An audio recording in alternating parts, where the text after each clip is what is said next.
اے رحمت للعالمین، اے نبی پیارے نبی، سنت تیری دنیا دی، اے نبی اے نبی۔ نحمده ونصلي على رسوله الكريم، اما بعد فاعوذ بالله من الشيطان الرجيم، بسم الله الرحمن الرحيم، رب اشرح لي صدري ويسر لي امري واحلل عقدة من لساني يفقهوا قولي۔ فضل السنہ، سنت کی فضیلت۔ سنت کی اتباع کرنے والوں کو رسول اللہ صلی اللہ علیہ وسلم نے جنت کی خوشخبری دی ہے۔ حضرت ابو ہریرہ رضی اللہ تعالی عنہ کہتے ہیں کہ رسول اللہ صلی اللہ علیہ وسلم نے فرمایا، میری امت کے سارے لوگ جنت میں جائیں گے سوائے ان لوگوں کے جنہوں نے انکار کیا۔ صحابہ کرام نے عرض کیا، یا رسول اللہ صلی اللہ علیہ وسلم، انکار کس نے کیا؟ آپ نے فرمایا، جس نے میری اطاعت کی وہ جنت میں داخل ہوگا، جس نے میری نافرمانی کی اس نے انکار کیا۔ اور بات بالکل واضح ہے کہ اگر کوئی کسی کی بات ہی نہیں مانتا تو اس کو ماننے کا کیا مطلب ہے؟ یہ ایسے ہی ہے جیسے کوئی شخص کہے کہ میں آپ کو استاد تو مانتی ہوں لیکن آپ کی کلاس میں نہیں آؤں گی، آپ سے پڑھوں گی کچھ نہیں۔ پھر آپ کاہے کا استاد مانتے ہیں اگر آپ کو سیکھنا ہی کچھ نہیں؟ مثلاً کوئی شخص کسی سے کہے میں آپ کو ڈاکٹر تو مانتا ہوں لیکن آپ کا تجویز کردہ علاج نہیں کروں گا، تو ڈاکٹر ماننے کا کیا مطلب ہے کسی کو؟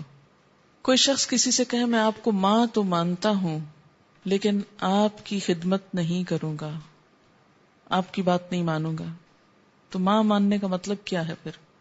یا یوں کہے کہ آپ کو ماں تو کہتا ہوں لیکن خود کو آپ کا بیٹا نہیں مانتا، تو اسی بات کو ہی جھٹلانا ہے۔ یہ بالکل ایسے ہی ہے کہ میں آپ کو اللہ کا رسول تو مانتا ہوں لیکن آپ کی بات نہیں مانوں گا، تو پھر کاہے کا رسول مانتے ہیں آپ کو رسول یا ایک بہت بڑا انسان تو دنیا کے بہت سے لوگ مانتے ہیں، ایک مسلمان کے ماننے اور ایک کافر کے ماننے میں پھر فرق کیا ہے؟ دنیا میں ایسے بہت سے لوگ ہیں جو خود کو مسلمان نہیں کہتے لیکن اللہ کے رسول صلی اللہ علیہ وسلم کی تعریف آخری حد تک کرتے ہیں۔ مونٹگمری واٹ کی کتاب ہے محمد ایٹ مکہ اور محمد ایٹ مدینہ، اگر آپ ان دو کتابوں کو پڑھیں تو آپ پہچان نہ سکیں کہ یہ کسی مسلمان کی لکھی ہوئی ہیں یا کسی نان مسلم کی۔ ان کتابوں میں اس نے حضور صلی اللہ علیہ وسلم کے کردار کو اتنی خوبصورتی سے بیان کیا ہے اور آخری حد تک آپ کی تعریف کی ہے، لیکن اس نے آپ کو بحیثیت رسول نہیں مانا۔ سب کچھ لکھا لیکن آپ کو مانا نہیں، کیونکہ آپ کی بات نہیں مانی۔ آپ نے کیا کہا تھا؟ میں رسول بن کر آیا ہوں، اور رسول بن کر آنے کا مطلب ہی کیا ہے کہ جو دے رہا ہوں لا کے اس کو لے لو، اس کو نہیں لیا۔ آپ کو معلوم ہوگا کہ حیی ابن اخطب نے، حیی ابن اخطب کون تھا؟ آپ کی زوجہ محترمہ حضرت صفیہ کے والد تھے نا، یہودی عالم تھے، وہ بھی آپ کو رسول سمجھتے تھے لیکن مانتے نہیں تھے کیونکہ آپ کی اطاعت نہیں کرنا چاہتے تھے۔ اہل مکہ کی بھی مشکل کیا تھی؟ وہ آپ کو سچا انسان کہتے تھے لیکن رسول ماننے کا مطلب یہ کہ پھر آپ کی بات بھی مانو، تو ہم آپ کی بات مانیں تو آپ سے چھوٹے ہوتے ہیں اس لیے آپ کی بات نہیں مانیں گے۔ تو اگر ہم لوگ بھی یہ زبان سے کہتے رہیں کہ ہم آپ کو رسول مانتے ہیں لیکن آپ کی کوئی بات ماننے کو تیار نہ ہو، پھر کیا ماننا ہوا؟ تو اسی لیے آپ نے کیا فرمایا؟ میری ساری امت جنت میں جائے گی سوائے اس کے جو نہ مانے، انکار کرے۔ آپ سے پوچھا گیا نہ ماننے والا کون ہے آپ کی امت میں سے؟ فرمایا جو اطاعت نہ کرے۔ نبی صلی اللہ علیہ وسلم کی اطاعت اور فرما برداری اللہ کی اطاعت اور فرما برداری ہے، یعنی اس کا اللہ نے حکم دیا ہے۔ حضرت ابو ہریرہ کہتے ہیں کہ رسول اللہ صلی اللہ علیہ وسلم نے فرمایا، جس نے میری اطاعت کی اس نے اللہ کی اطاعت کی، جس نے میری نافرمانی کی اس نے اللہ کی نافرمانی کی، اور جس نے امیر کی اطاعت کی اس نے میری اطاعت کی، اور جس نے امیر کی نافرمانی کی اس نے میری نافرمانی کی۔ اسے مسلم نے روایت کیا ہے۔ یہاں یہ بات یاد رہے کہ اللہ اور رسول صلی اللہ علیہ وسلم کی اطاعت تو غیر مشروط ہے، بغیر کسی کنڈیشن کے. لیکن امیر کی اطاعت کنڈیشنل ہے. کس طرح کہ اگر وہ اللہ اور اس کے رسول صلی اللہ علیہ وسلم کی اطاعت میں حکم دیتا ہے تو مانی جائے گی، اور اگر وہ اللہ اور رسول کی نافرمانی کا کہتا ہے تو نہیں مانی جائے گی اس کی بات. قرآن اور سنت پر سختی سے عمل کرنے والے لوگ گمراہیوں سے محفوظ رہیں گے. حضرت عبداللہ بن عباس رضی اللہ عنہما سے روایت ہے کہ رسول اللہ صلی اللہ علیہ وسلم نے حجۃ الوداع کے موقع پر خطبہ دیتے ہوئے ارشاد فرمایا، شیطان اس بات سے مایوس ہو چکا ہے کہ اس سرزمین میں کبھی اس کی بندگی کی جائے گی، لہذا اب وہ اسی بات پر مطمئن ہے کہ شرک کے علاوہ وہ اعمال جنہیں تم معمولی سمجھتے ہو ان میں اس کی پیروی کی جائے. لہذا شیطان سے ہر وقت خبردار رہو اور سنو، میں تمہارے درمیان وہ چیز چھوڑے جا رہا ہوں جسے مضبوطی سے تھامے رکھو گے تو کبھی گمراہ نہ ہوگے، اور وہ ہے اللہ کی کتاب اور اس کے نبی صلی اللہ علیہ وسلم کی سنت. اسے حاکم نے روایت کیا ہے. گویا شیطان کے شر اور فساد سے نکلنے کے لیے کیا ضروری ہے؟ دو چیزوں کو تھام کے رکھنا، اللہ کی کتاب کے علاوہ نبی صلی اللہ علیہ وسلم کی سنت بھی. حضرت ابو ہریرہ رضی اللہ تعالی عنہ کہتے ہیں کہ رسول اللہ صلی اللہ علیہ وسلم نے فرمایا کہ میں تمہارے درمیان دو ایسی چیزیں چھوڑے جا رہا ہوں کہ اگر ان پر عمل کرو گے تو کبھی گمراہ نہیں ہوگے، ایک اللہ کی کتاب اور دوسری میری سنت. اسے حاکم نے روایت کیا ہے.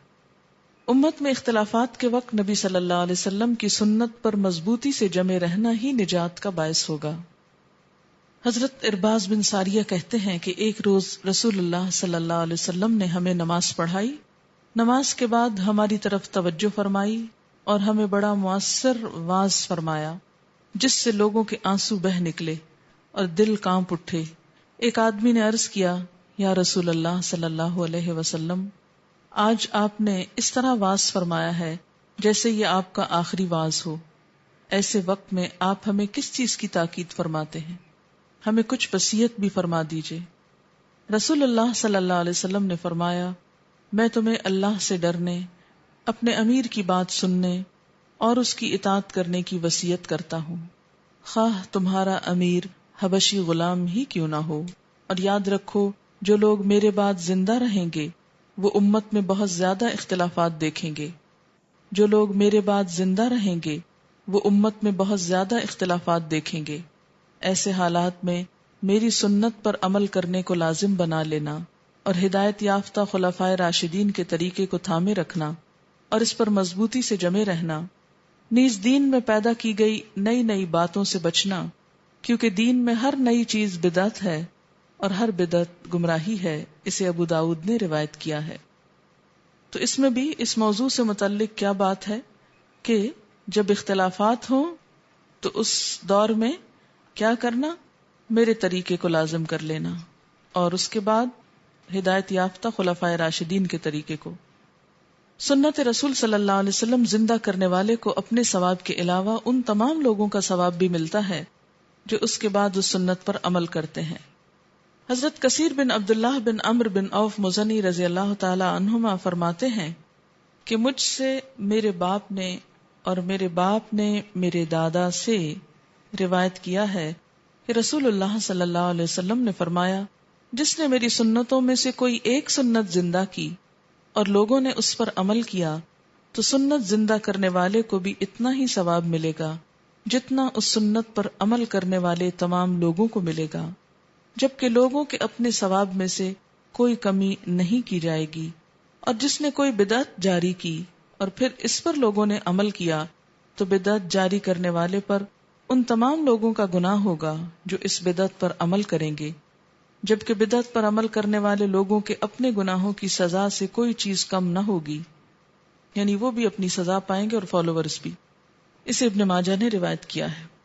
تو اس سے کیا پتہ چلتا ہے کہ صرف پیروی نہیں بلکہ وہ سنتیں جو لوگ بھلا دیں، چھوڑ دیں، ان کا بھی اہتمام کرنا اور ان کو نئے سرے سے عمل بنانا، یہ اتنا بڑا کام ہے کہ جتنے لوگ بھی اس سنت پر عمل کریں گے ان سب کے عمل کا ثواب بھی سنت زندہ کرنے والے کو دیا جائے گا۔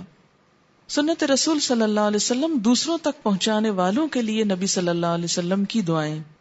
ان عبد الرحمن ابن عبد اللہ ان ابیہ ان النبی صلی اللہ علیہ وسلم قال، حضرت عبد الرحمن بن عبد اللہ نے اپنے باپ سے اور وہ نبی صلی اللہ علیہ وسلم سے روایت کرتے ہیں کہ آپ نے فرمایا، اللہ اس آدمی کو تر و تازہ رکھے جس نے ہم سے حدیث سنی اور اسے آگے پہنچا دیا۔ اکثر وہ لوگ جن کو حدیث پہنچائی گئی ہو وہ سننے والوں سے زیادہ یاد رکھنے والے ہوتے ہیں۔ پچھلی روایت میں احفظ من سامع تھا، یہاں اوعا معنی میں خاص فرق نہیں ہے۔ حضرت عبداللہ بن مسعود کہتے ہیں کہ میں نے رسول اللہ صلی اللہ علیہ وسلم کو فرماتے ہوئے سنا ہے، اللہ اس شخص کو تر و تازہ رکھے جس نے ہم سے کوئی بات سنی اور اس کو اسی طرح دوسروں تک پہنچا دیا جس طرح سنی تھی، یعنی اپنے سے کوئی اضافہ یا کمی نہیں کی۔ بہت سے پہنچائے جانے والے سننے والوں سے زیادہ یاد رکھنے والے ہوتے ہیں۔ آپ کون ہیں؟ پہنچائے جانے والے ہیں۔ اس وقت آپ کو بات پہنچائی جا رہی اور میں نے اس سے پہلے کسی اور سے سنی ہے، مثلاً اپنے استاد سے سنی۔ اب ہو سکتا ہے مجھے یہ بات یاد نہ ہو، لیکن آپ اس کو یاد کر لیں اور پھر کسی اور کو پہنچا دیں، اور آپ خود بھول چکے ہوں اور وہ یاد رکھ جائے۔ یہ ایک سلسلہ بنتا ہے بات کو اگلی نسلوں تک پہنچانے کا۔ علم کی زندگی بھی یہی ہے کہ اسے آگے سے آگے پہنچا دیا جائے، تاکہ اس سے پہلے کہ ایک جنریشن ختم ہو اور اس کے ساتھ ہی علم ختم نہ ہو جائے، اگلی جنریشن تک چلا جائے۔ اچھا، اس میں صرف ایک ہی چھوٹی سی حدیث ہم یاد کر لیتے ہیں۔ نضر اللہ امرأ سمع منا شیئا فبلغه كما سمع فرب مبلغ اوعى من سامع۔ سبحانك اللهم وبحمدك نشهد ان لا اله الا انت نستغفرك ونتوب اليك۔ والسلام علیکم ورحمۃ اللہ وبرکاتہ۔ رحمت للعالمین، اے نبی پیار